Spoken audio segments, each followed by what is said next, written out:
What's going on, Colts Nation? Welcome back to another episode of Bring the Juice. Guys, as you can see from my face, the emotion of this game has taken its toll on me. But the Indianapolis Colts lose an absolute stunner against the Cleveland Browns. It's kind of ironic, Cody, because most of us thought this game might end up being one of the lowest scoring games of the week. And ironically enough, this may go down as one of the highest scoring games in all of the season. The teams combined for 77 points. It's a lot to dissect into this game, man. I mean, listen, I know that here in a few weeks, we're probably going to get over this. But I'll just say it just because I know it's going to come up here in, this podcast at some point. So let's just get it out of the way, make it be known. I'm genuinely curious to see what everyone says about whether or not they thought this game was rigged. Because, I told Cody right before this, I don't care if anyone says agrees or disagrees with me. That's fine. If you disagree with me, that's fine. I don't care. I personally watched the first game ever with my own eyes, an NFL rigged game. And that's what I thought this was. Was a rigged game at the end. Because it was so obvious that there were so many bad officiating mistakes at the end of this game. And the sad part is the NFL won't do anything about it. They won't do anything about it. They'll just move on, and this officiating crew will ruin someone else's day in a few weeks from now. So, again, I thought it was a rigged show. I thought it was a game completely blown by the refs, and the Colts got hosed. Should have won this game. Cody, I'll give you a second to kind of either add or dispute that or whatever you want to say about it. I mean, how in the world, Derek, do you have two back-to-back critical penalties that would have probably been were the difference in the game? Like, let's be honest. Like, first the hold on Baker, and then also the pass interference on Baker. And a guy, Derek, that, I crap on. I don't think he should be out there anymore, because it seems like he was the only guy getting targeted. Yep. But, especially the second one. Like, especially the pass interference. Like, that ball was clearly uncatchable. Everybody was saying it. But the fact that, that's a huge penalty because it puts them down at the 1 yard line. And I'm just going to say this, Derek. Okay. I'm going to say this without trying to get my emotions all out here. If anybody's blaming the defense, sit out this one. You are stupid for blaming the defense. There is no way you can sit there and say the defense was at fault there. Because, Derek, people say, they let them drive right down the field. Yeah, that's what gets called prevent defense. You can let them go all the way down to the, even the red zone. But they needed 7 points, not 3. Right? So I don't care, really, if you allow them to get some of those cheap yards. I don't care if you do. Because here's the deal, Derek. If you can hold them down, and force them, they're going to have to score a touchdown. That's the only way they're going to win the game. So, like, if you're allowing them yardage, it doesn't matter. It really does not matter unless they score. So that's why that penalty was so huge and so ridiculous. And, Derek, the defense almost, even though they got screwed at the 1 yard line, they almost, like, inches away from stopping the Browns on fourth down. Inches away. The defense did their hardest, their darndest, to stop the Browns, even though they got screwed. Despite the fact that that ball was placed on the 1 yard line, the defense, I am not putting the blame on the defense. I am not putting the blame on the defense. And if you put the blame on the defense, I don't know what game you're watching because that clearly was not on the defense. That just wasn't. You just cannot say that was on the defense. I'm sorry, but that's just where I am. And it's just ridiculous that people are saying, it was Gus Bradley's fault, blah, blah, blah. No, it was not Gus Bradley's fault. It was not Gus Bradley's fault on that last drive. They got screwed. They won the game, Derek, if it wasn't for that BS penalty against Darrell Baker. They won that game. They forced a fumble. They recovered it. Yep. And it was game. back down. And they Not said, 1 to 2. When Daryl Baker barely touches Amari Cooper and falls down, and Amari Cooper is standing in the end zone all by himself, yet somehow, that's illegal contact. Yeah. The worst And penalty to be ever. fair, like I said, Daryl Baker wasn't even supposed to be in this game because Juju Brents got hurt. And then Daryl Baker's thrown into an unfavorable I situation. have my friend Chase, who's a Browns fan, specifically telling me in my chat, in my personal messages, saying that we won that game unfairly. Like, literally, that's the point. That's you have Browns fans telling you we won this game unfairly. Okay, so if that tells you anything. Now, That was you pretty rough. said you're not putting the blame, at least the majority of the blame, on the defense. Who or what would you mainly put the majority of the blame for why the Colts lost this game? I mean, we talked about it, and to be fair, they did a lot better job in the second half. They just didn't take care of the football in the first half. You know, Gardner Minshew had 4 turnovers in this game. Really had, I think it was 3 of them, and then the 4th one was right at the end there. So, like, just those untimely turnovers that you commit, specifically early on in the first half. The 2 strip sacks that happened. Again, I know Minshew. It's not his fault he gets sacked there, but like, he's got to hold on to that football. He makes a bad play turn into a worse play. And I think that kind of screwed him over. I mean, Derek, how many were we talking at halftime? It was like 14 points the Browns scored off of turnovers. The Colts in this game, let's be completely fair, Derek. The Colts outplayed the Browns in this game. Like, they dominated this game. They ran the ball effectively. They threw the ball effectively. They were playing good defense. And somehow, because of the turnovers and because obviously of the blown calls, here we are with a loss. And so I would say the untimely turnovers are kind of the biggest reason, outside of some of that other bullcrap, why I would say the Colts were not able to pull through in this game. But again, they took the lead, and they had the lead, and they should have won this game. Like, there's no question. Yeah, even if you disagree with how the Colts handled the end of the game with like the game clock and everything, the reason why they were doing what they were doing, Cody, was because you had confidence in your defense. And an offense before that drive, their quarterback was completing less than 50% of the passes, had less than 150 yards through the game, and was sacked twice. You're getting consistent pressure on him. You were like thinking to yourself, I just got to get rid of this clock. I trust my defense knowing that if we don't put them in a bad situation, aka if the Browns don't get the ball on our side of the field to start the game or start that drive, we feel good about ourselves. Our defense hadn't given up a touchdown all game besides the first drive where they gave up that big touchdown run. Yep. But let's get back to the offense here for a second. I totally agree with you. It was the turnovers. The Browns scored 17 points off turnovers today by the Indianapolis Colts. 17. Almost half of their points came off of the Indianapolis Colts giving the Browns the ball on our side of the field or in our own end zone.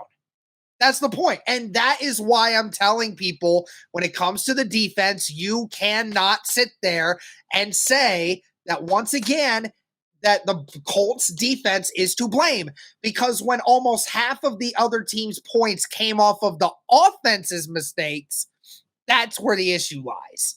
So realistically, Cleveland should have scored 22 points if the Colts don't turn the ball over. And you know what's funny? And people want to say, well, turnovers happen. Well, I'll give you this. If the Colts don't score a touchdown off the one turnover they forced in this game, we still beat you by almost double digits. Yeah. We still beat you by 2 scores. Yeah. Even with. So again, it just goes to show you that once again, and it sucks because some players today had phenomenal games offensively, including the guy who had the turnover problem today, Gardner Minshew. He actually looked really good today, except for when he didn't. And that's the problem, is it was the costly turnovers. But outside of that, the 3 bad plays that Gardner had, outside of that, he looked really good today. That might have been the most pass yards given up by Cleveland all season. And another issue that I want to say, like, again, when it comes to, like, people want to blame Styken, you just put up the most yardage, I think, of any team all season against a defense that is being historically great right now. And you want to say that Styken did not have a game plan set up to put this team ahead? Again, it was just lack of execution in some pivotal moments, See, that's what especially I on don't Gardner Minshew. understand. I genuinely do not understand. Like, I understand Steichen had a few questionable play calls. I didn't like the screen pass when, it turned it was a 60-yard field goal that ended up getting blocked. So I guess it didn't really matter. But, like, I didn't like that screen pass. Yeah. There's a few things at the end of the first half I didn't like. Like, okay.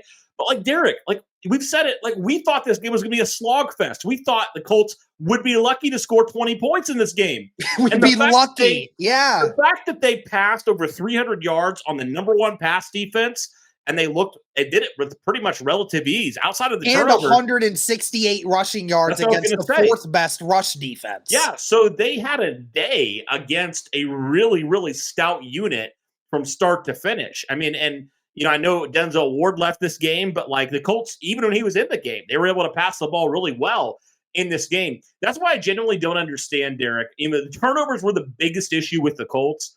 And I think genuinely people do not, like, they just look at the score and they just assume things because they look like, 30-some points or whatever. The defense must have been terrible, right? I genuinely saw somebody say, another day the Colts allowing 30-plus points. The defense is terrible. Gus Bradley's terrible, blah, blah, blah, blah. I'm like, do you even watch the games? Like, do you even understand you clearly don't because you don't understand why the defense and why the score is what it is.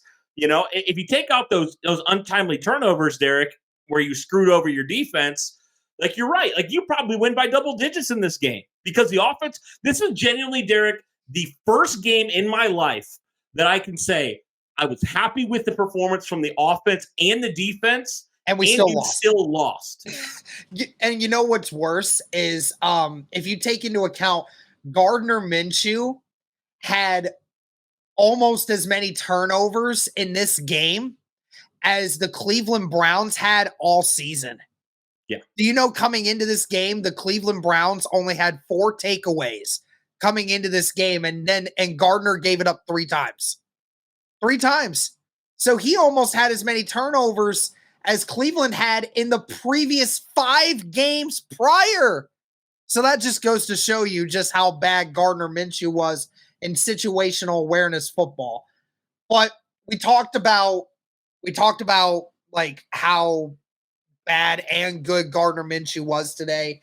Again, Gardner was atrocious in situational football, but at the same time was also playing really well in all other aspects of the game. Some guys who had some really great games today. Jonathan Taylor, congratulations to you, Jonathan Taylor. 18 carries for 75 yards, over 4 yards a carry. Got his first rushing touchdown since November of last year. So, it was really nice, Cody, to be able to see Jonathan Taylor look like Jonathan Taylor again today. Yes, it was. I tell you, man, him and Zach Moss, what a great combination of running backs. Like those two guys, I think you can genuinely make an argument, Derek, that these two guys might be the best 1-2 punch in football right now because they're both healthy and they're both playing very, very well. So Jonathan Taylor, like you said, he was really grinding, especially in that second half. It was really like the Jonathan Taylor drive. Like you just kept giving him the football and he continuously kept, grinding out 4, 5, 6 yards and then ended up with this first touchdown of the season. So shout out to him. Over 100 scrimmage yards today, his best day of the season so far. And I think the most touches he's had so far as well. So yeah, man, definitely thought Jonathan Taylor looked really, really good. I think a lot of the guys that you wanted to, you really hoped would play good, played well in this game. Josh Downs, again, his best day as a pass catcher, had over 100 yards and looked really, really good in this game. Michael Pittman Jr. obviously wasn't targeted a ton, but had the big 70-yard touchdown or 65-yard touchdown that really changed that game. And then Alec Pierce. I thought, Derek, Alec Pierce had a really good day. Yeah. Derek, it's just crazy to me how we jump to these wild things. We've seen the people bodying Alec Pierce, right? Saying the Colts should cut him. They should trade him. I'm like, yeah, maybe it's not a great idea to say we should trade a second-year receiver 6 games into the season. That's just me. But, like, I wasn't ready to move off of Alec Pierce yet, and some people were, like, saying he's the worst receiver in the NFL. And to give him credit, he had a really nice contested catch.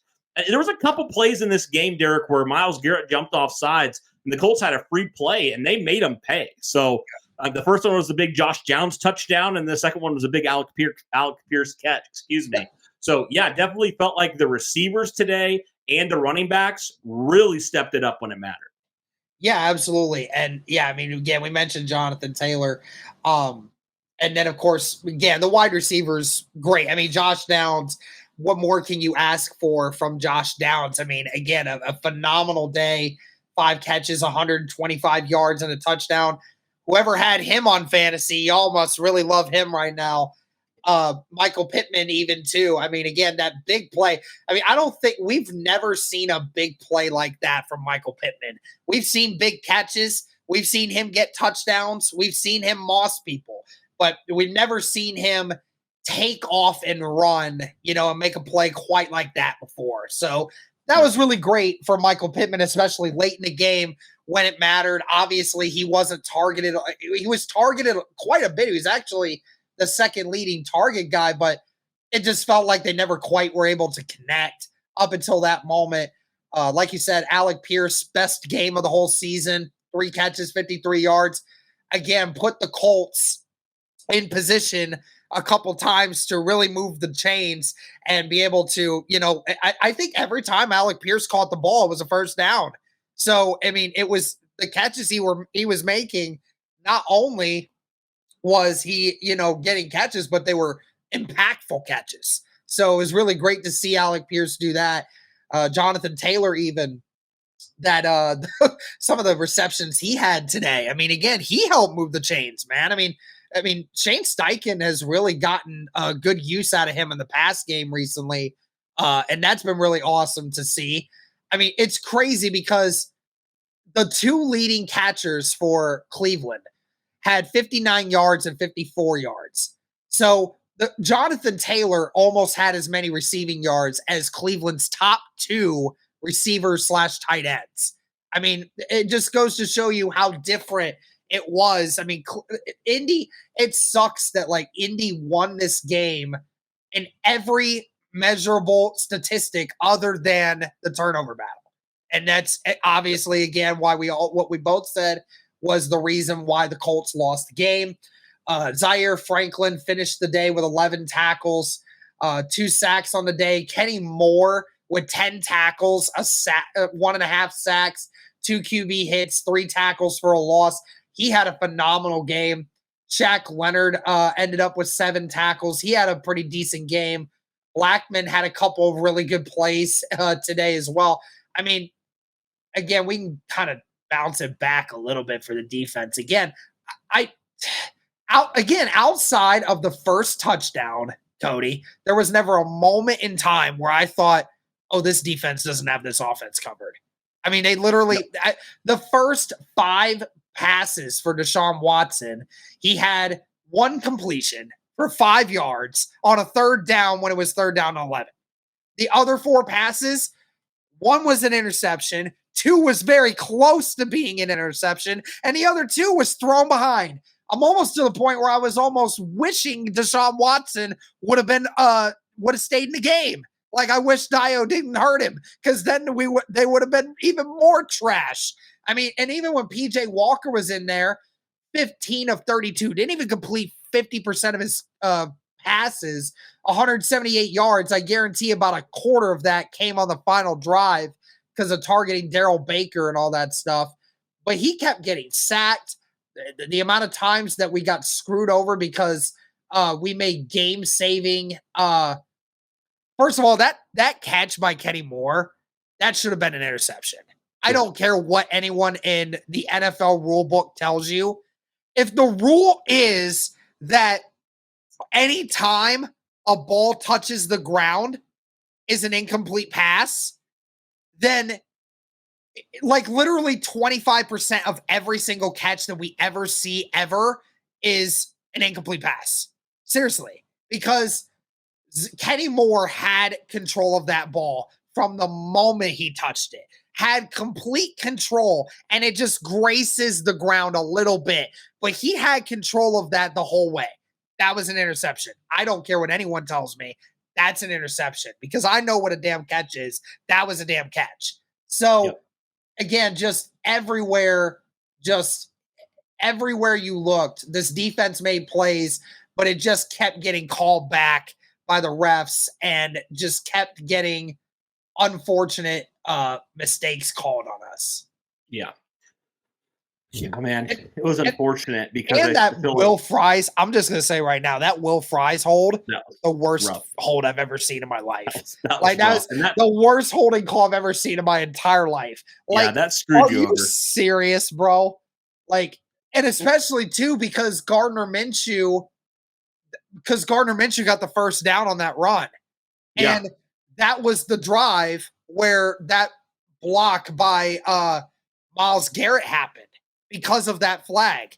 Because the Colts, instead of it being 3rd and 3, ended up being 3rd and 13, tried to run the screen, ended up losing another 6 yards, almost pretty much knocks them out of field goal range. And then we see Myles Garrett turn into a superhuman right before our very eyes, right? Yeah, it felt like it was Myles Garrett versus the entire Colts offense. It did, especially in that first half. I kept texting my friend. I kept texting him. I was like, he's literally the only reason you're in this game, right? He's literally the only reason. Only one. That's it. Yeah. If it wasn't for him, you guys would be losing probably like 20-3 right now. If it wasn't for Myles Garrett. Seriously. Well, Derek, I know there's not a lot of there's positives, but I know we're pretty still amped up right now. Derek, I got to say this. This is a Cleveland team that went into that played San Francisco and beat them. So this Colts team can compete with anybody, man. I'm just going to say that. 100%. So that's the thing. Even with a backup quarterback that turned the ball over 4 times in this game, the Colts still should have overcome this game and should have won. They really should have. And so I guess when you look at kind of the future projections of this team, you look at it and you're like, this team has the talent to go wire to wire and toe to toe with anybody. We just got to have our quarterback stop turning the ball over. Basically. Yep, and quarterbacks stay healthy, obviously, as well. But you look at the team moving forward, and you're like, okay, you feel really good about the running game now. You feel pretty good about the offensive line when Braden Smith gets back in there. I wonder how much of a difference it would have been or not. Myles Garrett's a man, but it could have been he looked drastically better. It could have been. I could have imagined that Myles Garrett sack in the end zone doesn't happen. I would imagine it would. Yeah, so you just wonder if they would get back to full strength, what would that look like? With Anthony Richardson in this game, just things like that, where you're like, this team has a bright future, Derek. And again, this is crazy to think about, Derek, because this is the Colts team that won 4 games last year. Nobody expected anything, and they really should, they should have having their season total from last year already. So that's just wow, okay. So there's a lot of positive things from Shane Styken in this crew so far. And you really feel encouraged about where they're at. You feel good about where the defense is. You feel good about where the offense is, especially considering how bad they looked a week ago. You feel pretty good about it. So the future of this team, Derek, we've said it, we didn't expect this team to do a whole lot this year, to be honest. So the fact that they're competitive, even though they lose games and that's infuriating today, I still feel very positive about this team and their future. I know it's hard to see it in the moment because, again, we want to see the Colts win every single week. We do. Obviously we do. But when you look at the future, you're like, okay, this team has a lot of young players. Derek, this is the second youngest roster in the NFL. And, really, they have a lot of players playing extremely well, a lot of young players playing extremely well. So you feel really good about where this team is right now. So, again, very frustrating game in the moment. But when you look to the future of this team, if Anthony Richardson can get back to full strength next year, I think this team can compete with anybody. So that's kind of where I'm at with the whole thing with this team so far. Well, yeah, and I mean, like I said at the top of the episode, I'm fuming. I mean, I am fuming. I'm so mad, and I legitimately sit here and I can say, Cody, that it's only because of 3 people.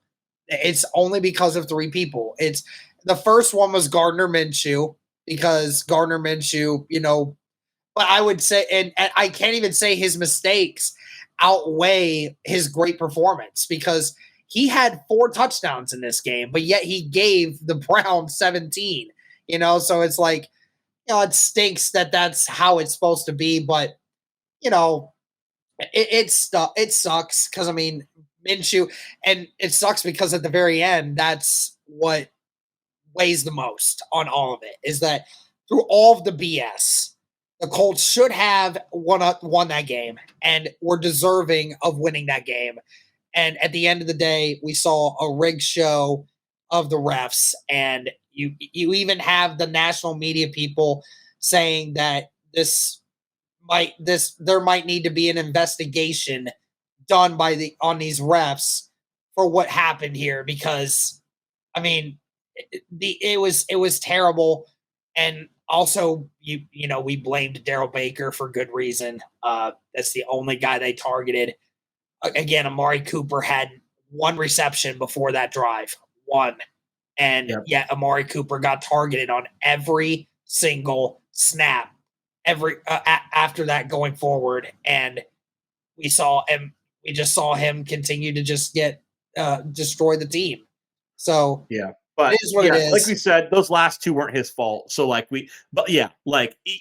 and to credit the Browns, like they saw the weak link and they went after it. So I want to give them credit where they deserve it there on that last drive. But still, that doesn't make it right that those penalties were what they were. But yeah, man, very frustrating game, like we said, and not a great end to that game. But again, this is a team that we had no expectations for. So hey, I'll take some entertaining football over what we had last year. I mean, we were all here. We saw what it was last year. So even if it is frustrating, at least we know this team can compete and they can go out and really beat anybody, which is great. Apparently, unless they're in Jacksonville, they can go and beat about anybody. So, but yeah, frustrated for sure. Not going to negate that, but encouraged with where this team is and where they're moving forward. And again, we knew this was going to be a multi-year thing with this team. So, yeah, I'm okay. I know we're a little frustrated, but just trying to move forward. There's a lot of things to like about this Colts team. Yep. It definitely just sucks just to see the way that ended. But nevertheless, like you said, we'll move on. Got another game next week. And I'll be at Lucas Oil Stadium next week. So really looking forward to it. Hopefully I get to see a bunch of you there. And we'll see how that goes. But that's going to do it for this one, guys. Let us know your thoughts on this game. Thank you so much for tuning in. And as always,